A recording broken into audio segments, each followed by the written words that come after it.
క్రీస్తు తనతో పాటు అద్భుతమైన కృపను తీసుకొచ్చినప్పుడు ఇక ఈ ధర్మశాస్త్రం ఎందుకున్నట్టు? అసలు దానవసరమేంటి? ఇదొక పెద్ద ప్రశ్న కదా. నమస్కారం, నేను విజయ్ నాదెల్ల. 1 తిమోతి 1:8-11 వాక్యభాగంపై మనం చేయబోయే ఈ లోతైన విశ్లేషణకు స్వాగతం. ఈరోజు మనం ఒక పవర్ఫుల్ థియోలాజికల్ అంశాన్ని బ్రేక్డౌన్ చేయబోతున్నాం. ఈ విశ్లేషణలో మనకు ఎంతో అలవాటైపోయిన, చాలా కంఫర్టబుల్గా అనిపించే ఆ క్రియలాధారిత ఆలోచనలను కొంచెం పక్కన పెట్టి, బైబిల్లోని ధర్మశాస్త్రం వెనుక దేవుని అసలు ఉద్దేశమేమిటో మనం ఇక్కడ లోతుగా త్రవ్వితీయబోతున్నాం. ఇది క్రైస్తవ విశ్వాసానికి అచ్చం పునాదిలాంటి సత్యం అనడంలో ఎలాంటి సందేహం లేదు. మన ఈనాటి చర్చలో ప్రధానంగా అబద్ధబోధకుల ప్రమాదం ఏమిటి, బైబిల్ ధర్మశాస్త్రంలోని ఆ 3 రకాలు ఏంటి, అలాగే దాన్ని కరెక్ట్గా ఎలా ఉపయోగించాలి అనే విషయాలను చూస్తాం. అంతేకాకుండా ఒక ట్రాఫిక్ రూల్స్ ఉదాహరణతో ధర్మశాస్త్రం ఎవరికోసం ఇవ్వబడిందో అర్థం చేసుకుని కృపకు, క్రియలకు మధ్య ఉన్న వ్యత్యాసాన్ని విశ్లేషిద్దాం. లేట్ చేయకుండా డైరెక్ట్గా టాపిక్లోకి వెళ్ళిపోదాం. మొదటిగా అబద్ధ బోధకుల ప్రమాదం గురించి చూద్దాం. అపోస్తలుడైన పౌలు ఈ పత్రికను ఎఫెసులో ఉన్న తిమోతికి రాస్తున్న చారిత్రక నేపథ్యాన్ని మనం మొదట కొంచెం అర్థం చేసుకోవాలి. అక్కడ అసలు ఏం జరుగుతోందంటే, ఎఫెసులో కొందరు తమకు తాముగా ధర్మశాస్త్ర బోధకులుగా ఫీలైపోతున్నారు. నిజానికి వాళ్లకు సువార్త సారం ఏంటో ఏమాత్రం అర్థం కాలేదు. పాత నిబంధన ధర్మశాస్త్రాన్ని సందర్భం లేకుండా వాడేస్తూ తమ సొంత ఈగో కోసం కట్టుకథలు చెబుతూ బోధిస్తున్నారు. వాక్యపు లోతు తెలియని వారు నోటికొచ్చింది ఎలా చెబుతారో పౌలుగారిక్కడ చాలా స్పష్టంగా ఖండిస్తున్నారు. రెండవ విషయానికొస్తే, బైబిల్ ధర్మశాస్త్రంలోని 3 రకాలను మనం ఖచ్చితంగా తెలుసుకోవాలి. ఆ అబద్ధబోధకులకి ఎక్కడ తేడా కొట్టిందంటే, వాళ్లకు ఈ ధర్మశాస్త్రం వర్గీకరణ తెలియదు. బైబిల్ ధర్మశాస్త్రాన్ని మనం 3 భాగాలుగా చూడొచ్చు. పౌర చట్టం అంటే మన ఐపీసీ సెక్షన్ల లాంటివి. ఆచార సంబంధమైన చట్టం అంటే బలులు, సున్నతి లాంటివి. ఇవి కేవలం ఆనాటి ఇజ్రాయేలు జనాంగానికి మాత్రమే ఇవ్వబడ్డాయి.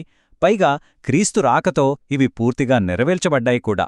కాని మూడవది నైతిక చట్టం అంటే దొంగిలించవద్దు, వ్యభిచరించవద్దు లాంటివి. ఇవి ఎప్పటికీ అమల్లోనే ఉంటాయి. పౌలుగారు ధర్మశాస్త్రం మేలైనది అన్నప్పుడు ఆయన ఖచ్చితంగా ఈ నైతిక చట్టం గురించే మాట్లాడుతున్నారు. అయితే ఇక్కడే 3వ పాయింట్ వస్తుంది. ఆ ధర్మశాస్త్రాన్ని ధర్మానుకూలంగా ఉపయోగించాలి. అదేంటి అలా అంటారనుకుంటున్నారా? పౌలుగారు ఒక కండిషన్ పెట్టారు. ధర్మశాస్త్రం మేలైనదే కాని దాన్ని ధర్మానుకూలముగా ఉపయోగించినప్పుడు మాత్రమే, దేవుని ఉద్దేశ్యం ప్రకారం కాకుండా ఒక మంచి నైతిక చట్టాన్ని కూడా తప్పుగా వాడితే అది ఎంత డ్యామేజింగ్గా ఉంటుందో మత్తయి సువార్త 19వ అధ్యాయం చూస్తే తెలుస్తుంది. దేవుడు జతపరిచిన వారిని మనుష్యుడు వేరుపరచకూడదు అనే వాక్యాన్ని తీసుకుని, ఒకవేళ భర్త భార్యను దారుణంగా, శారీరకంగా హింసిస్తున్నా, ప్రాణాలు పోతున్నా సరే సర్దుకుపోవాలని చెప్పడం ఎంత బ్లైండ్ అప్లికేషన్ ఆలోచించండి. కేవలం అక్షరాలను పట్టుకొని బాధితులను నరకంలో ఉంచడం ధర్మశాస్త్రాన్ని చట్టబద్ధంగా ఉపయోగించడం కాదు. ఇది దేవుని అసలు ఉద్దేశం కూడా కాదు. కాబట్టి అసలైన విషయమేమిటంటే, లేఖనాలను మన జీవితాలకు అన్వయించుకోవాలంటే మంచి మేధోపరమైన అవగాహనతో పాటు ఆధ్యాత్మిక పరిపక్వత కూడా చాలా అవసరం. బైబిల్లో ఒక ఆజ్ఞ ఉందంటే 66 పుస్తకాల వెనుకున్న దేవుని హృదయమేమిటో, ఆయన అసలు ఉద్దేశమేమిటో మనం చదవగలగాలి. పౌలుగారు అబద్ధబోధకుల్లో ఈ లక్షణమే లోపించింది అని స్ట్రాంగ్గా చెప్తున్నారు. ఇక మన 4వ సెక్షన్, అసలీ ధర్మశాస్త్రం ఎవరికోసం?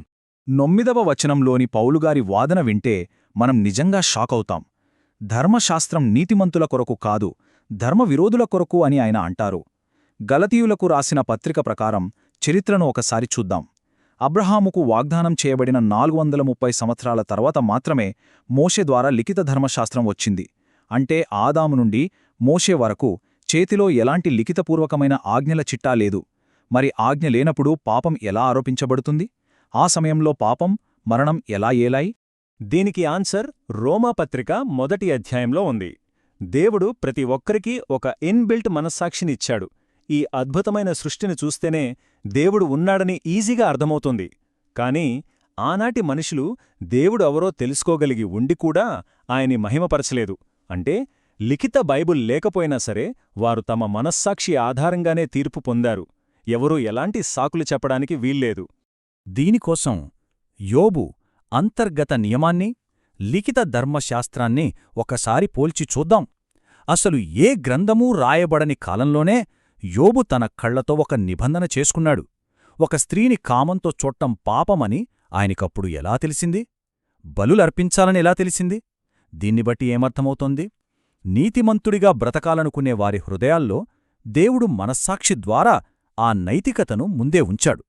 సరే, మనస్సాక్షి ఉన్నప్పుడు మళ్లీ మోషే కాలంలో ఈ లిఖితపూర్వకమైన ధర్మశాస్త్రం, అదేనండి ఒక రిటన్ రూల్ బుక్ తీసుకురావాల్సిన అవసరమేంటి? మన 5వ సెక్షన్లో దీనికొక ట్రాఫిక్ రూల్స్ ఉదాహరణ చూద్దాం. ఇదొక అద్భుతమైన అనాలజీ. ఒక రోడ్డు మీద రాంగ్ రూట్లో వెళ్లడం అనేది ఎప్పుడూ తప్పే. దానికొక చట్టం ఉన్నా లేకపోయినా అది ప్రాణాపాయమే కదా. కాని ప్రమాదాలు ఎక్కువైపోయి పరిస్థితి చెయ్యి దాటిపోతున్నప్పుడు దాన్ని అరికట్టడానికి ప్రభుత్వం ఒక రిటన్ లా అంటే ఒక చట్టాన్ని తెస్తుంది. అప్పుడు పోలీసులు నేరుగా వచ్చి, చూడు బాబు, ఫలానా చట్టం ప్రకారం నువ్వు చేసింది నేరం అని స్పష్టంగా పాయింటౌట్ చేసి శిక్షించగలరు. అచ్చం ఇలాగే మనుష్యులు ఇష్టమొచ్చినట్లు పాపం చేస్తూ తమను తాము నాశనం చేసుకుంటున్నప్పుడు దేవుడు ఆ అతిక్రమాలను ఆపడానికి ఇదిగో కొలబద్ద, దీని ప్రకారం ఈ చర్య తప్పు అని స్పష్టంగా ముఖం మీద చూపించడానికి ధర్మశాస్త్రాన్ని మధ్యలో యాడ్ చేశారు. అందుకే ఈ ఆజ్ఞలు యోబులాంటి నీతిమంతుల కోసం కాదు, సమాజాన్ని నాశనం చేస్తున్న ధర్మవిరోధుల కోసమొచ్చాయి. ఇవి మనం స్వర్గానికి ఎక్కడానికి వేసిన మెట్లు కానే కావు, ఇవి పాపాన్ని ఆపే బ్యారికేడ్స్. ఇక మన చివరి పాయింట్లోకి వచ్చేద్దాం. ధర్మశాస్త్రమనేది కేవలం థర్మామీటర్ లాంటిది, మందు కాదు. ఇక్కడ మనం కృపా మరియు క్రియలకు సంబంధించిన ఒక అతిపెద్ద థియాలజికల్ షిఫ్ట్ని చూస్తున్నాం. రోమాపత్రిక 3:20ని బేస్ చేసుకొని చూస్తే ధర్మశాస్త్రమనేది పాపాన్ని గుర్తించే థర్మోమీటర్ లాంటిది. అది జ్వరాన్ని అనగా పాపాన్ని బయటపెడుతుంది. కాని ఒకసారి ఆలోచించండి, థర్మామీటర్ని నోట్లో పెట్టుకున్నంత మాత్రాన జ్వరం ఎవరికైనా తగ్గిపోతుందా? తగ్గదు కదా. దానికి క్రీస్తు రక్తం, క్రీస్తు కృప అనే పారాసిటమాల్ మాత్రమే సరైన మందు. ఆ వ్యాధిని క్యూర్ చేసేది ఆ కృప మాత్రమే. ఈ విషయాల్లో అర్థమైతే నేను మంచి పనులు చేస్తున్నాను కాబట్టి నాకు పరలోకం గ్యారంటీ అనే క్రియల ఆధారిత విశ్వాసం ఎంత పొరపాటో తెలుస్తుంది. ఎవరినో మోసం చేయలేదు కాబట్టి మనం నీతిమంతులం అనుకోకూడదు. అసలు విషయమేంటంటే, మనకు తప్పు చేసే అవకాశం రాలేదు కాబట్టి, లేదా మనం ఎవరికీ దొరకలేదు కాబట్టి మంచోళ్లంలా బిల్డపిస్తున్నాం. కాని దేవుడు మన హృదయ ఉద్దేశాలను, మన ఆలోచనలను, మోహపు చూపులను కూడా పాపంగానే పరిగణిస్తాడు. కాబట్టి మనలో ఎవరూ మన క్రియల ద్వారా రక్షింపబడలేము. కేవలం క్రీస్తు కృపపైన మాత్రమే మనం ఆధారపడాలి. ముగించే ముందు మనల్ని మనం ఒక ప్రశ్న అడుగుకుందాం. మనం బైబిల్ని మన పాపాన్ని గుర్తించి క్రీస్తు కృపకోసం వేడుకునే థర్మామీటర్లా వాడుతున్నామా? లేదా నేను ఆ పాపం చేయలేదు, ఈ తప్పు చేయలేదు అని ఇతరుల ముందు మన ఇగోను ప్రదర్శించుకునే ఒక చెక్లిస్ట్లా వాడుతున్నామా? మనం చూసిన ఆ అబద్ధ బోధకులు ఈ 2వ రకానికి చెందినవారే. మనం క్రీస్తు కృపలో విశ్రమిద్దాం, చట్టబద్ధమైన నైతికతను దేవుని హృదయంతో అర్థం చేసుకుందాం. ఈ విశ్లేషణ మీకొక కొత్త దృష్టిపథాన్ని ఇచ్చిందని ఆశిస్తున్నాను. ధన్యవాదాలు.